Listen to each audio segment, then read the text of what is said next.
Sometimes you just want to paint, no planning or any deep thoughts about it, just painting. This is a pebble freestyle mandala, loosely inspired by my recent trip to Copenhagen and the lovely Scandinavian folk art designs I saw there. It's certainly a challenge without grid lines, and my swooshes in particular are a bit loose and random, but I think it looks very pretty in the end.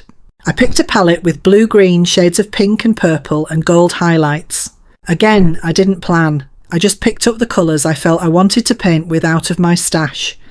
I hope you enjoy it and find some inspiration for yourself.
And that's all there is to it. It's certainly not perfect, but then folk art has that handmade look. It's part of its charm. At least that's what I tell myself. If you like it, like it. And subscribe for more dotting adventures. See you soon.